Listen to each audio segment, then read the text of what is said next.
നമസ്കാരം, എല്ലാവർക്കും പ്രവാസി മലയാളിയിലേക്ക് സ്വാഗതം. സൗദി അറേബ്യയിൽ കൂടുതൽ മേഖലകളിലേക്ക് സ്വദേശിവൽക്കരണം വ്യാപിപ്പിക്കുന്നു എന്ന വാർത്ത കഴിഞ്ഞ ദിവസം പുറത്തു വന്നിരുന്നു. കൺസൾട്ടിംഗ് മേഖലയിലെ 35% പ്രൊഫഷനുകളിലും സൗദിവൽക്കരണം നടപ്പാക്കുന്നുവെന്നാണ് മാനവവിഭവശേഷി സാമൂഹിക വികസന മന്ത്രാലയം അറിയിച്ചത്. അതിനാൽ മേഖലയിൽ തൊഴിലെടുക്കുന്ന പ്രവാസികളെല്ലാം തന്നെ വളരെയധികം ആശങ്കയിലാണ്. എന്നാൽ ഈ മേഖലയിൽ സ്വദേശിവൽക്കരണം പ്രാബല്യത്തിൽ വരുന്നതിന് ഏകദേശം 5 മാസത്തിലധികം ഇനിയും സമയമുണ്ട്. 2023 ഏപ്രിൽ 6 മുതൽ പദ്ധതി പ്രാബല്യത്തിൽ വരുമെന്നാണ് മന്ത്രാലയം വ്യക്തമാക്കിയിരിക്കുന്നത്. നിലവിലെ നിതാഘാത് നില പരിഗണിക്കാതെ തന്നെ സ്വദേശിവൽക്കരണം നടപ്പാക്കാനാണ് തീരുമാനം. കൺസൾട്ടിംഗ് മേഖലയിൽ സ്വദേശിവൽക്കരണം നടപ്പാക്കുന്നത് സംബന്ധിച്ച് മാനവവിഭവശേഷി സാമൂഹിക വികസന മന്ത്രി അഹമ്മദ് അൽ റാജിഹി പ്രഖ്യാപനം നടത്തിയത്. ഇതിന് പിറകെയാണ് പദ്ധതി സംബന്ധിച്ച വിശദാംശങ്ങൾ മന്ത്രാലയം പുറത്തുവിട്ടത്.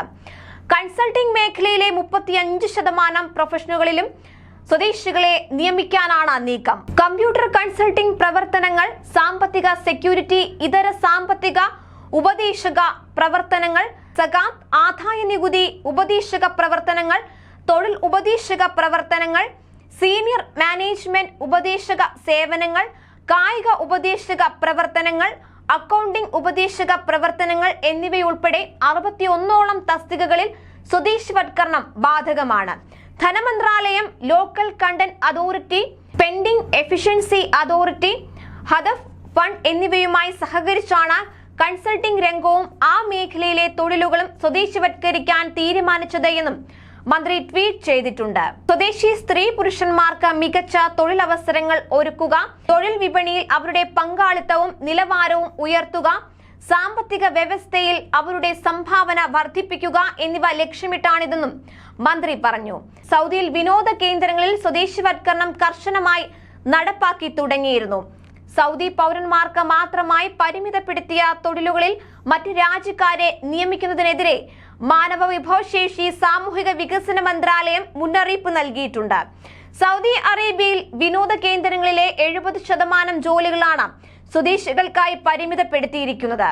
മാളുകൾക്കുള്ളിലെ വിനോദ കേന്ദ്രങ്ങളിലെ 100% ജോലികളും സ്വദേശികൾക്കായി മാറ്റിവെച്ചിരിക്കുകയാണ്.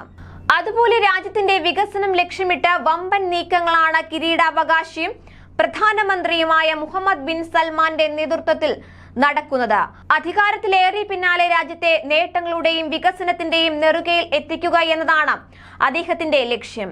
രാജ്യത്തെ 12 നഗരങ്ങളിൽ വൻ വികസനം സാധ്യമാക്കുന്ന Saudi downtown company Muhammad bin Salman പ്രഖ്യാപിച്ചിരുന്നു. സ്വകാര്യ മേഖലയ്ക്ക് പുതിയ അവസരങ്ങൾ ലഭ്യമാക്കുന്നതിനും തദ്ദേശീയർക്ക് കൂടുതൽ തൊഴിലവസരങ്ങൾ സൃഷ്ടിക്കുന്നതിനും പദ്ധതികൾ സഹായകമാകും.